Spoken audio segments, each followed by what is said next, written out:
Hello जी। आज हम पढ़ने वाले हैं संज्ञा और सर्वनाम। हिंदी का पहला टॉपिक है हमारा संज्ञा और सर्वनाम। कि संज्ञा क्या होती है और सर्वनाम क्या होती है। जैसे कि सबको पता है कि हमने ये 10th क्लास तक बिल्कुल रटा हुआ है कि संज्ञा क्या होती है, सर्वनाम क्या होती है, लेकिन ये हमारे एग्जाम के लिए इम्पोर्टेंट है तो हमें पढ़ना तो पड़ेगा। तो एग्ज़ाम के नज़रिए से पढ़ेंगे हम कि उसमें कैसे कैसे पूछा जाता है। तो पहले तो आज इसका कॉन्सेप्ट क्लियर करेंगे कि संज्ञा और सर्वनाम होता क्या है। तो हम चलते हैं सेकंड स्लाइड पर। पहले बात करते हैं संज्ञा के बारे में। संज्ञा संज्ञा होती क्या है, सबको पता है। संज्ञा के बारे में कोई भी ऐसा नहीं है कि संसार में जो भी वस्तु होती है, व्यक्ति होती है, भाव, स्थान आदि का कोई ना कोई तो नाम अवश्य होता है और उसको ही हम संज्ञा बोल देते हैं। संज्ञा की पहचान, भाषा का प्रयोग संभव नहीं है। संज्ञा के बिना ना कोई भी पहचान या भाषा का प्रयोग संभव नहीं है। संज्ञा को इंग्लिश में बोलते हैं नाउन, लेकिन ये बात याद रखना है हमको, संज्ञा के पहचान या भाषा का प्रयोग संभव नहीं है।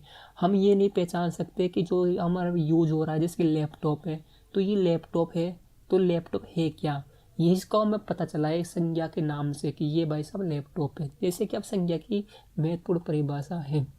संज्ञा उस विकारी शब्द को कहते हैं जिससे किसी प्राणी, वस्तु, स्थान या भाव आदि का बोध होता है, ये संज्ञा होती है। और ये परिभाषा हमने 10 तक खूब रटी हुई है। जैसे कि सूरज इलाहाबाद विश्वविद्यालय में शिक्षक है। एक आदमी है जिसका नाम कि सूरज है, जो कि इलाहाबाद विश्वविद्यालय में शिक्षक है। तो इसमें संज्ञा क्या क्या हो गई, इसमें सूरज यानी कोई इंसान का नाम है, तो ये क्या हो गई, संज्ञा हो गई। इलाहाबाद है जो कि क्या है, जगह का नाम है, तो ये भी क्या हो गई, संज्ञा हो गई। विश्वविद्यालय है, इलाहाबाद विश्वविद्यालय है ना, तो ये क्या है, एक जगह है। इलाहाबाद में एक विश्वविद्यालय जिसका नाम है कि इलाहाबाद विश्वविद्यालय, ये भी संज्ञा हो गई। और शिक्षक, शिक्षक एक जाति है, यानी ये भी संज्ञा हो गई। तो बोला क्या गया है कि उपयुक्त वाक्य में सूरज, इलाहाबाद विश्वविद्यालय शिक्षक संज्ञाएं हैं, क्योंकि ये हमें कर्म से व्यक्ति के बारे में बता रही है कि व्यक्ति कौन है, सूरज है। इलाहाबाद विश्वविद्यालय क्या है, स्थान है। और सूरज काम क्या करता है, शिक्षक होने का काम करता है, यानी कि ये पद का बोध करा रहा है हमें। शिक्षक किसका बोध करा रहा है, पद का बोध करा रहा है। और ये क्या होती है, संज्ञा होती है। संज्ञा कितने प्रकार की होती है, सबने पढ़ा है संज्ञा कितने प्रकार की होती है। संज्ञा 5 प्रकार की होती है, लेकिन आधुनिक टाइम पर संज्ञा 3 प्रकार की होती है। कौन कौन सी, व्यक्तिवाचक संज्ञा, जातिवाचक संज्ञा और भाववाचक संज्ञा। और हमने तीनों बहुत पढ़ी हुई है। लेकिन ये याद रखना कि अगर आधुनिक के आधार पर ना बोले तो बोल देगा, तो कितने प्रकार की होती है, तो 5 प्रकार की होती है। एक समूहवाचक संज्ञा भी होती है, द्रव्यवाचक भी संज्ञा होती है। अब बात आती है कि ऑप्शन में आ जाएगी कि 1, 2, 3, 4, 5। तो सबसे पहले तो हमें 5 बताना है कि कितनी संज्ञा होती है, 5 होती है। अगर ऑप्शन में 5 ना दे रखा हो तो कितनी संज्ञा होती है, 3 संज्ञा होती है। लेकिन क्या हुआ कि कोई भी लैंग्वेज होती है वो मॉडर्न होती जाती है। जैसे कि इसमें आधुनिक हिंदी में संज्ञा के 3 ही भेद माने गए हैं, क्योंकि समूह, कोई भी चीज़ के क्या होगा, समूह होगा। और द्रव्य यानी कोई भी पदार्थ होता है वो सब किस में आ जाती है, वो किसी चीज़ की जाति होती है, तो वो जातिवाचक संज्ञा के अंदर ही उनको काउंट कर लेते हैं। यहाँ तक क्लियर। अब बात करते हैं, सबसे पहले आता है व्यक्तिवाचक संज्ञा। व्यक्ति यानी क्या होता है, नाम से पता चल रहा है। व्यक्ति यानी कोई भी इंसान, वाचक और संज्ञा के बारे में पढ़ रहे हैं यानी कि नाउन, यानी जिस शब्द से हमें किसी विशेष व्यक्ति, वस्तु, स्थान आदि के नाम का बोध हो, व्यक्तिवाचक संज्ञा होती है। बहुत रटा हुआ है कि जिस शब्द से हमें किसी भी विशेष व्यक्ति के बारे में, वस्तु के बारे में या स्थान के बारे में पता चलता है, वही व्यक्तिवाचक संज्ञा होती है। लेकिन वो चीज़ें क्या होती है, विशेष होती है। जैसे कि महात्मा गांधी, महात्मा गांधी ये चेहरा आपने देखा होगा नोटों पर, ये चेहरा कौन है, महात्मा गांधी है। यानी कि महात्मा गांधी, तो गांधी तो बहुत है लेकिन महात्मा गांधी उनमें विशेष है, एक विशेष व्यक्ति है। यानी कि कोई भी अगर मन में सोचते हैं कि महात्मा गांधी, तो सबसे पहले किसका चेहरा आता है, ये चेहरा आता है हमारे बीच में। तो ये क्या हो गई, एक व्यक्तिवाचक संज्ञा हो गई। रामायण किताब, रामायण किताब तो बहुत सारे पब्लिशर की आती है, लेकिन हमारे दिमाग में रामायण किताब के एक कवर है। हमें पता है कि एक किताब है जो कि रामायण है, जो कि एक विशेष है, इसके अलावा कोई भी रामायण किताब नहीं हो सकती। तो ये क्या हो गई, रामायण किताब हो गई। दिल्ली, दिल्ली को सबको पता है कि दिल्ली क्या है, हमारी राजधानी है, हमारे देश की क्या है, राजधानी है। तो दिल्ली क्या है, दिल्ली एक ही है। दिल्ली क्या है, दिल्ली एक ही है। तो ये भी क्या हो गई, विशेष हो गई। यानी कि जो भी विशेष चीज़ें होती है वो व्यक्तिवाचक संज्ञा में आती है। जैसे कि वापस से बात करते हैं, जिस शब्द से हमें किसी भी विशेष व्यक्ति में गांधी जी आ गए, हमारे नेहरू जी आ गए, सुभाष चंद्र बोस आ गए, ये क्या हो गए, ये विशेष व्यक्ति है, तो ये किस में आएंगे, व्यक्तिवाचक संज्ञा में आएगा। कोई भी जगह का नाम जो कि स्पेसिफिक हो, स्पेसिफिक यानी कोई विशेष हो, वो कैसे में आएगा, वो व्यक्तिवाचक संज्ञा में। अगर रामायण, कोई भी किताब, रामायण कुरान आ गई, ये किस में आएगी, ये व्यक्तिवाचक संज्ञा में आएगी। अब अगली आती है हमारे जातिवाचक। नाम से पता चल रहा जाति, यानी किसमें कि हमें जाति का बोध होता है, यानी जिस शब्द से हमें किसी एक जाति या वर्ग के सभी प्राणियों या वस्तुओं का बोध होता है, वो जातिवाचक संज्ञा के। जैसे कि लड़का, लड़के से पता चल रहा है कि इसमें कोई विशेष व्यक्ति का नाम है क्या, नहीं है, लड़कों की एक जाति होती है जिसमें कि बहुत सारे लड़के आते हैं, तो ये क्या हो गए, जातिवाचक संज्ञा होगी। नदी, नदी में गंगा नदी का नाम है क्या, नहीं। यमुना नदी का नाम है क्या, गंगा नदी का नाम है क्या, नहीं है। यमुना नदी का नाम है क्या, यमुना नदी का नाम है क्या, नहीं है। यानी कि ये किस में आ गई, ये जातिवाचक संज्ञा में गया। पर्वत, बात करते हैं पर्वत, हिमालय पर्वत का नाम दे रखा है क्या, नहीं दे रखा। यानी कि कोई विशेष अगर हिमालय पर्वत का नाम दे देता तो ये किस में आती, ये आती व्यक्तिवाचक संज्ञा। लेकिन इसमें हिमालय का नाम नहीं दे रखा, कोई विशेष पर्वत का नाम नहीं दे रखा, इसलिए ये किस में आ गई, ये जातिवाचक में आ गई। यानी पर्वतों की बहुत जाति होती है, हमें ये पता नहीं है कि कौन सा पर्वत है, लेकिन हमें ये पता है कि पर्वत है, यानी कि जातिवाचक संज्ञा। हमें नदी के बारे में नहीं पता कि कौन सी नदी है, लेकिन हमें ये पता है कि ये नदी है, यानी ये भी जातिवाचक संज्ञा। हमें लड़कों की, यानी पूरे लड़के, जातिवाचक में सारे लड़के आ गए। हमें ये थोड़ी ना पता कि महात्मा गांधी है, इनमें नहीं पता, हमें ये पता है कि लड़का है, तो ये क्या है, लड़कों की जाति आ गई, यानी कि जातिवाचक संज्ञा की आ गई। अब आती है समूहवाचक। जिन संज्ञा शब्दों से किसी समूह या समुदाय का बोध होता है उन्हें समूहवाचक संज्ञा कहते हैं। जैसे कि क्लास, कक्षा, कक्षा में भाई साहब सब पढ़ते हैं, तो इसमें ये थोड़ी पता है कि इसमें ये इस क्लास है, जैसे कि मान लो 10वीं क्लास है, तो ये क्लास में क्या हो गई, पूरे समूह आ गए, इसमें बहुत सारे लोग आ गए, इसमें टीचर भी आ गए, स्टूडेंट भी आ गए। ये नहीं पता कि इसमें कौन कौन है, लेकिन ये पता है कि कक्षा में बहुत सारे लोग हैं, तो समूहवाचक होगी। सभा, कोई भी सभा होती है जिसमें बहुत सारे लोग होते हैं, वो समूहवाचक होगी, क्योंकि बहुत लोगों का समूह हो गया। सेना, सेना में ये तो पता है कि हमारे पास सेना है, लेकिन ये सेना बहुत सारे लोग हैं इसमें, इसलिए किस में आ गए, समूहवाचक संज्ञा में आ गया।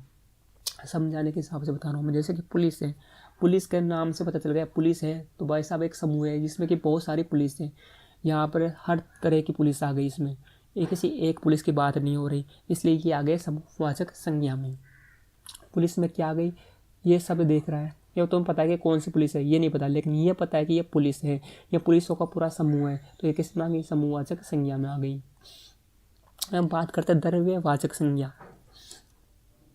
द्रव्यवाचक संज्ञा, द्रव्य यानी द्रव्य का मतलब है पदार्थ, यानी कि वे संज्ञा जिन्हें मापा या तोला जा सकता है परंतु गिना नहीं जा सकता, वो द्रव्यवाचक संज्ञा होती है। जैसे कि सोना, सोना को भाई माप सकते हैं, तोल सकते हैं, लेकिन गिन सकते हैं कि कितना सोना है, भाई साहब गिनो, नहीं गिन सकते। चांदी को भी ऐसा ही है, पानी को मापा जा सकता है कि 4 लीटर है भाई साहब, दूध भी 4 लीटर है, तेल भी 4 लीटर है, लेकिन इसे भाई साहब गिना जा सकता है कि 2 दूध है, 3 दूध है, दूध को गिना नहीं जा सकता। अब कहीं बोलेंगे वैसा पैकेट आता है उसको गिन लेते हैं, तो उसकी बात नहीं हो रही, यहाँ पर खुले दूध की बात हो रही है। किसकी, खुले दूध की बात हो रही है, तो उसको गिना जा सकता है कि नहीं, भाई साहब आज तो हमारी गाय ने 3 दूध दिया, भाई साहब 3 दूध क्या होता है, नहीं, हम ये बोल सकते हैं 3 लीटर दूध दिया, ये बोल सकते हैं, लेकिन ये नहीं बोल सकते कि भाई साहब 3 दूध दिया, ठीक है ना, ये नहीं बोल सकते, ये बोल सकते 3 लीटर दूध दिया गाय ने, तो ये किस में आ गई, ये द्रव्यवाचक संज्ञा में आ गई। और सबको पता है कि द्रव्यवाचक संज्ञा कौन सी संज्ञा का भाग होता है, ये कमेंट बताओ।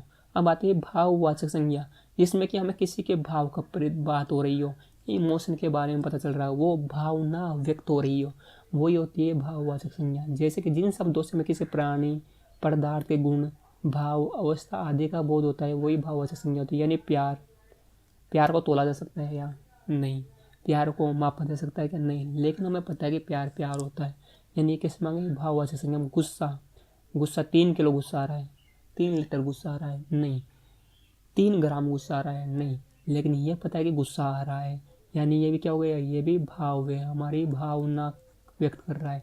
निराशा भी भावना है, उत्साह भी, क्रोध भी, ये सब क्या है, भावना। जैसे कि ये आदमी को देख कर लग रहा है, ये बच्चा, इसको पता चल रहा है हमें, इसको क्या आ रहा है भाई साहब, बहुत तेज गुस्सा आ रहा है, लेकिन ये नहीं पता चल रहा है इसको कि 3 किलो गुस्सा आ रहा है या 3 ग्राम गुस्सा आ रहा है।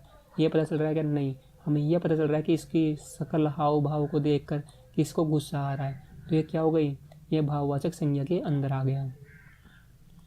और यही इससे हमारा सर्वनाम शुरू होता है। अब सर्वनाम की बात करते हैं तो सबको पता है कि सर्वनाम होता क्या है। सर्वनाम क्या होता है, सर्वनाम का पता होता है। सर्वनाम का बारे में हमें पता है कि इसके कितने बोध है, सब हमने 10th तक पढ़ा हुआ है, लेकिन हम वापस से देख लेते हैं एक बार। जैसे कि सर्वनाम की पहले परिभाषा पढ़ते हैं। सर्वनाम की परिभाषा क्या है, सर्वनाम की परिभाषा दे रखी है, वाक्यों में एक संज्ञा प्रयुक्त होने बाद यदि उसी संज्ञा के प्रयोग की आवश्यकता हो तो संज्ञा के स्थान पर वे, उसका, आप आदि शब्दों का प्रयोग किया जा सकता है, वही सर्वनाम विकारी शब्द होते हैं। लेकिन मेन परिभाषा इसकी ये है, जो संज्ञा के स्थान पर उसकी संज्ञा के संबंध में प्रयुक्त होता है वही सर्वनाम होता है। जैसे कि वह, जैसे राम की जगह बोल देते हैं हम वह बोल सकते हैं, उसका, तुम आदि ये शब्द होते हैं, ये सर्वनाम के शब्द होते हैं। जैसे कि सर्वनाम के कितने वेद हैं, सबको पता है, सर्वनाम के 6 वेद हैं। कौन कौन से वेद हैं, एक तो पुरुषवाचक सर्वनाम, इसके बारे में डिटेल में पढ़ेंगे। पहले तो आता है पुरुषवाचक सर्वनाम, निश्चयवाचक, अनिश्चयवाचक, संबंधवाचक, निजवाचक और प्रश्नवाचक। यानी कि ये नाम अपन को याद होने चाहिए बिल्कुल। वापस से बोलो, सर्वनाम के कितने वेद हैं, सर्वनाम के कितने वेद हैं, सर्वनाम के 6 वेद हैं। संज्ञा के कितने वेद हैं, संज्ञा के 5 वेद हैं, लेकिन आधुनिक में तो भाई सब 3 ही हो गए। संज्ञा के कितने वेद हैं, संज्ञा के 3 वेद हैं।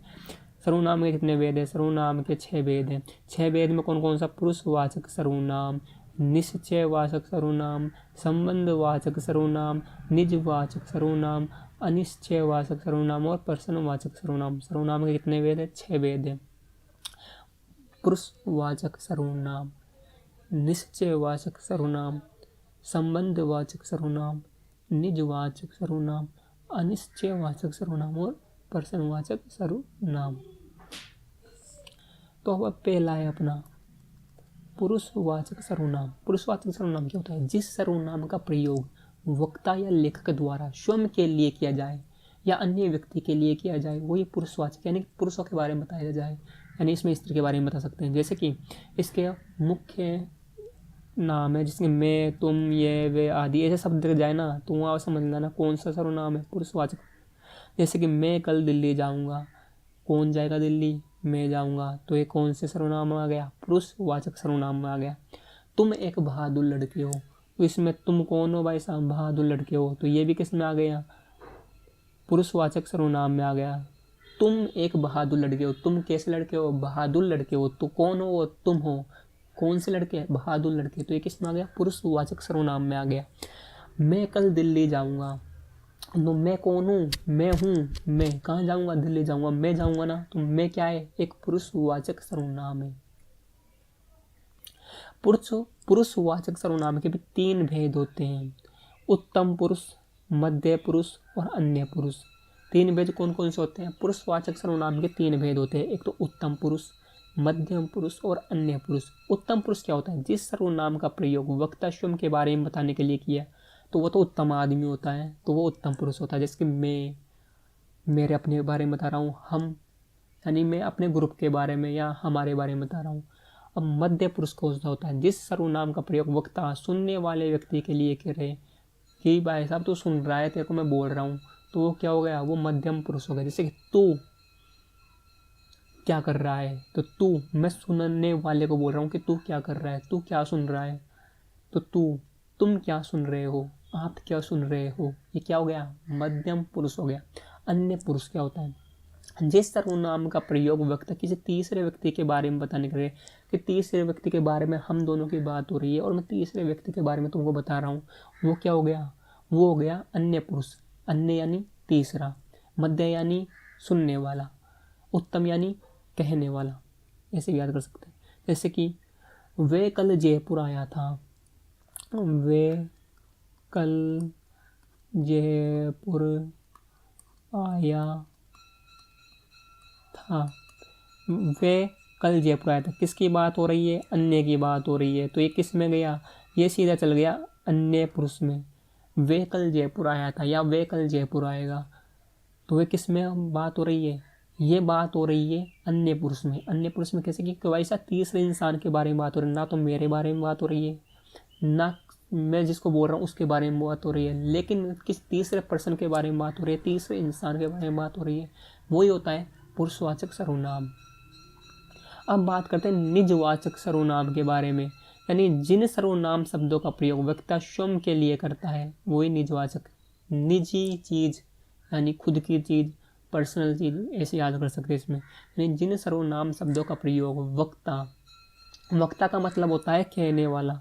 वक्ता का मतलब क्या होता है? कहने वाला।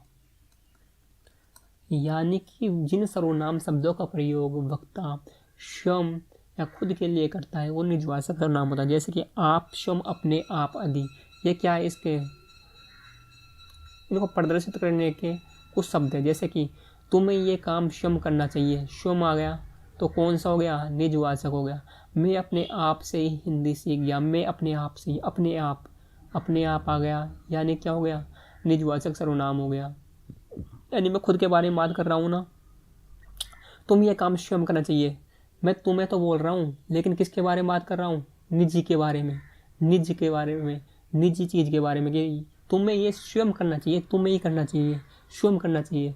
तो ये स्वयं आ गया ना, तो ये किस में आ गया? निजवाचक सर्वनाम में आ गया। और इसमें दे भी रखा है, स्वयं, अपने आप, ये कुछ ऐसे शब्द होते हैं जैसे कि की पॉइंट कहते हैं, इससे हमें पता चल जाता है कि कौन सा सर्वनाम है।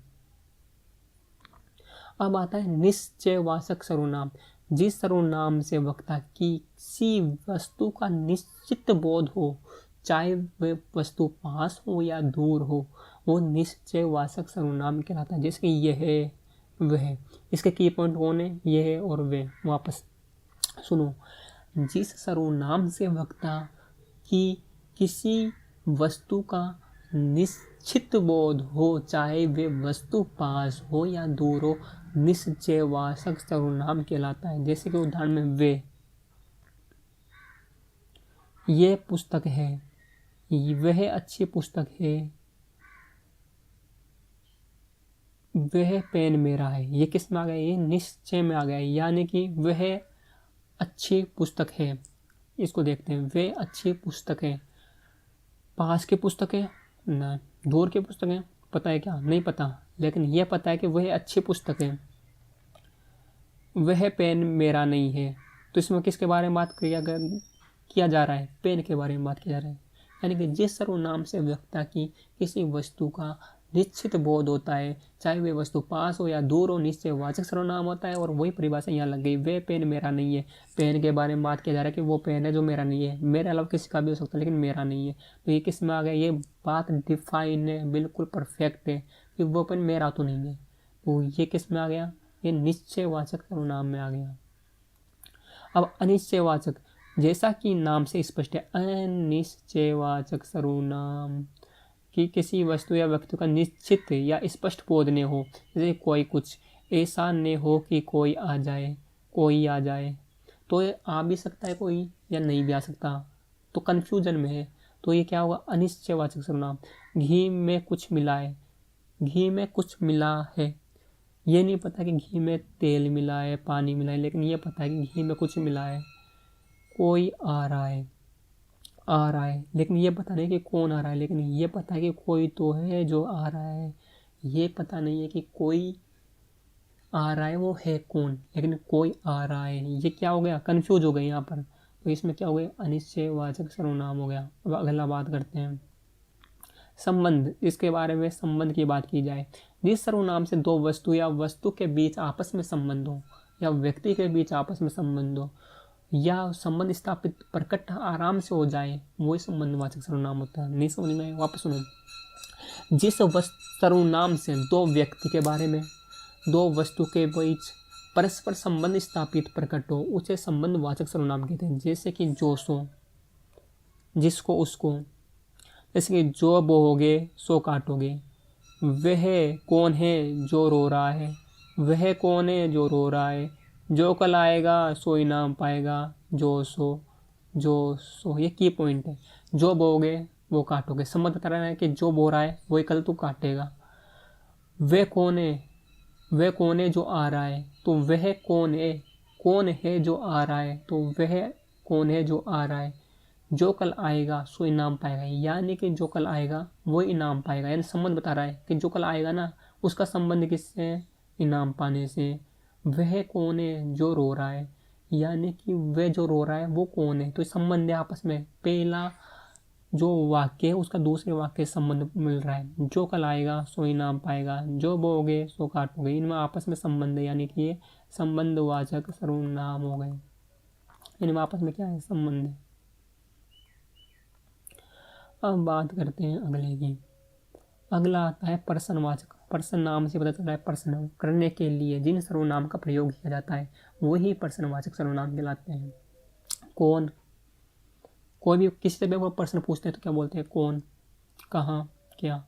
ये की पॉइंट मिल जाए वहाँ पर आ जाएगा प्रश्नवाचक। जैसे तुम कहाँ जा रहे हो, मैं तुमसे पूछ रहा हूँ कि भाई साहब तुम कहाँ जा रहे हो। मैं क्या कर रहा हूँ, तुमसे प्रश्न कर रहा हूँ कि तुम कहाँ जा रहे हो। तो ये किस में आ गया, ये प्रश्नवाचक सर्वनाम आ गया। वे कौन खड़ा है, मैं पूछ रहा हूँ कि वे है जो कौन खड़ा है। क्या कर रहा हूँ, मैं तुमसे प्रश्न कर रहा हूँ, मैं तुमसे पूछ रहा हूँ कि वे कौन खड़ा है, यानी कि यह प्रश्नवाचक सर्वनाम में आ गया। और यहीं से हमारे क्वेश्चन शुरू होते हैं। यानी कि आज हमने पढ़ा है संज्ञा के बारे में और प्लस आज हमने पढ़ा सर्वनाम के बारे में। यानी कि ये दोनों टॉपिक मिलकर एक टॉपिक बन गया हमारा। एक टॉपिक हमारा कंप्लीट हो गया इसके कॉन्सेप्ट। अब बात कर लेते हैं कुछ क्वेश्चन के बारे में, इंपॉर्टेंट क्वेश्चन। संज्ञा के कितने भेद हैं, संज्ञा के रिकॉल कर लेते हैं। संज्ञा के 5 भेद हैं, लेकिन आधुनिक टाइम पे 3 ही है। सर्वनाम के कितने भेद हैं, सर्वनाम के 6 भेद हैं और अब भी 6 ही है। सर्वनाम के 6 भेद है, अब भी 6 ही है, लेकिन संज्ञा के पहले 5 भेद थे, आधुनिक में 3 हो गए। अगर एग्जाम में 5 दे रखा है तो 5 पे क्लिक करना है, अगर 3 दे रखा हो तो 3 पर टिक करना है, अगर 5 और 3 दोनों दे रखा हो तो पहले 5 को करना है उसके बाद 3 को करना है। ठीक है, ये रिकॉल हो गया हमारा। अब कल इसके प्रैक्टिस करेंगे, कल इसके क्या करेंगे, प्रैक्टिस करेंगे। इसके जो भी क्वेश्चन होंगे वो देखेंगे कि किस टाइप के क्वेश्चन आएंगे। कॉन्सेप्ट हमारा कंप्लीट हो गया है। फिर मिलते हैं इसी के साथ, तब तक के लिए जय श्री राम।